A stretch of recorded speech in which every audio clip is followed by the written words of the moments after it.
SeaWorld is keeping a close eye on a killer whale blamed for killing a trainer. The final performance, the story of Jessica Radcliffe. This is what happens when the creature you trust most suddenly turns on you. Jessica Radcliffe was no thrill seeker. She was a marine biologist, a perfectionist, someone who believed that knowledge and discipline could tame even the most powerful predator. For years, it looked like she was right. Every morning, she stepped into a tank with a 12,000-pound killer whale named Malow. Together, they performed two roaring applause.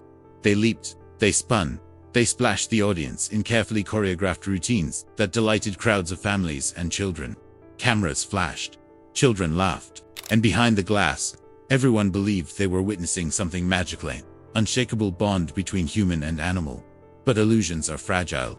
On one summer afternoon in California, before a stadium full of spectators, that bond shattered. There was no warning, no mistake in timing.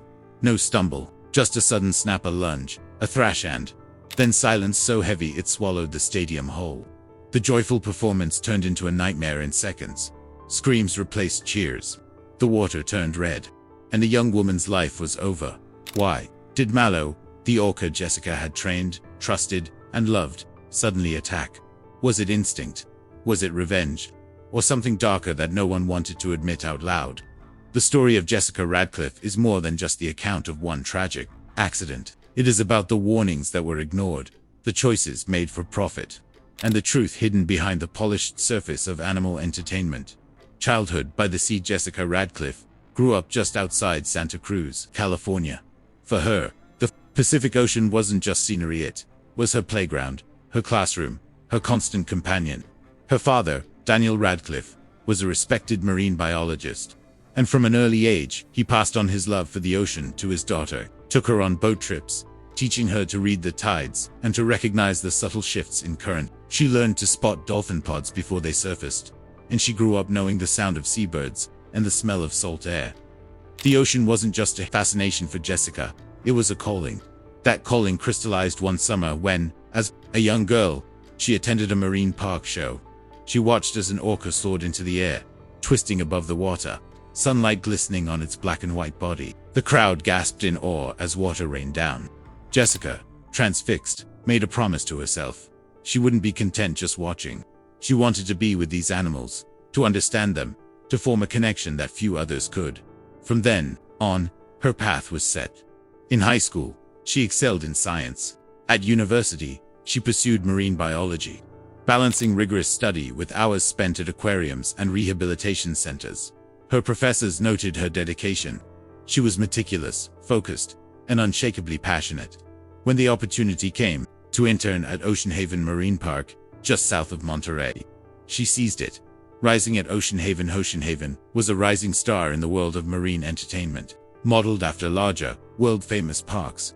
It promised guests a blend of education and excitement: dolphins that danced, sea lions that played, and orcas that thrilled. For interns like Jessica, it was a chance to get close to animals most people only saw on postcards.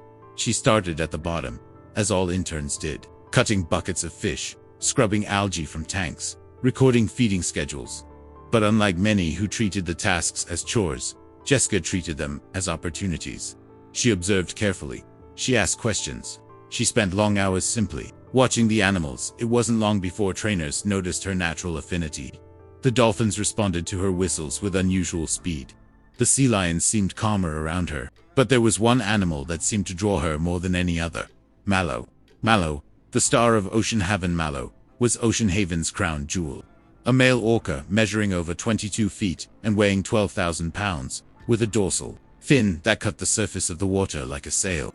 Captured young, he had spent nearly his entire life in captivity, learning tricks, performing routines, and dazzling audiences. He was, to the park, both a treasure and a risk. To crowds, he was magnificent.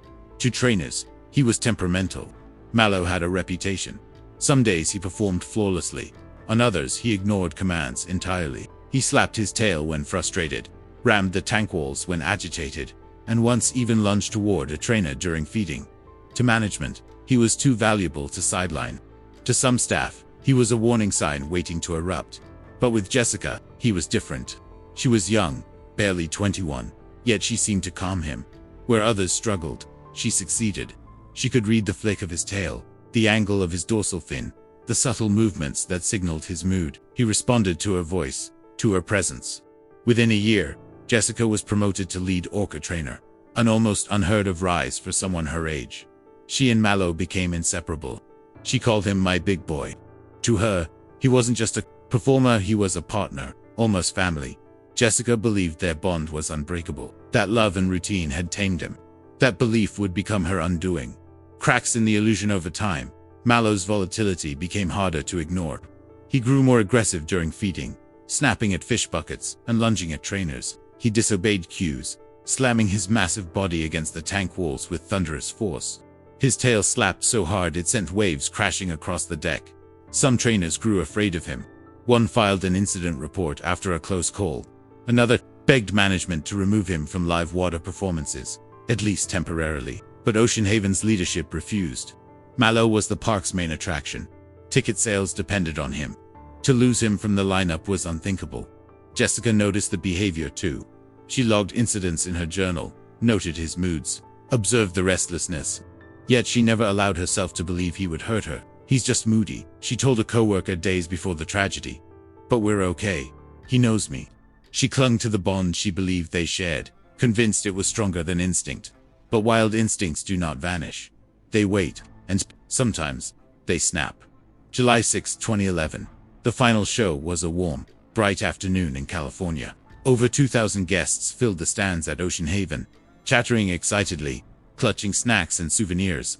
For many, it was the highlight of their summer trip. Children leaned forward, eager to see the park's most famous duo, Jessica Radcliffe and Malow. The show began, as always. Jessica appeared on the platform, smiling, waving to the crowd.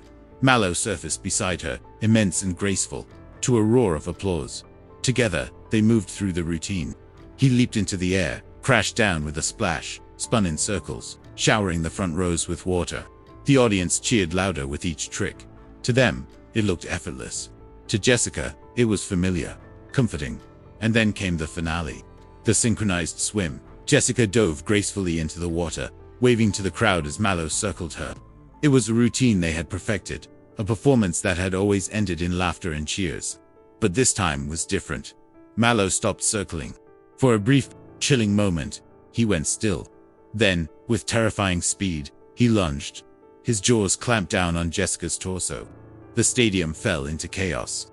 Gasps, screams, parents shielding their children's eyes. Trainers rushed to the edge, shouting commands, blowing whistles, tossing fish, throwing buoys, even trying to distract him with poles. Nothing worked. Malow thrashed violently, dragging Jessica deeper beneath the surface. The water clouded red, her body went limp. When divers finally pulled her from the tank, it was too late. Her wetsuit was shredded. Her ribs were crushed. She had drowned. On the pool deck, surrounded by frantic trainers and horrified guests, Jessica Radcliffe was pronounced dead. She was 25 years old. Aftermath. Ocean Haven released a carefully worded statement, calling it a tragic accident. But those who worked within the park knew better. There had been warnings. They had been ignored. Jessica's family was shattered. They held a private memorial by the coast, where she had played as a child, scattering her ashes into the Pacific waters she had loved so much. But her death could not be quietly contained. News of the attack spread across the country. Protesters gathered outside the park gates, demanding answers.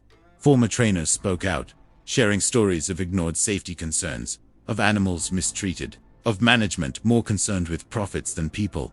Ocean Haven never recovered. Within 6 months, the park closed its gates for good. Lawsuits mounted.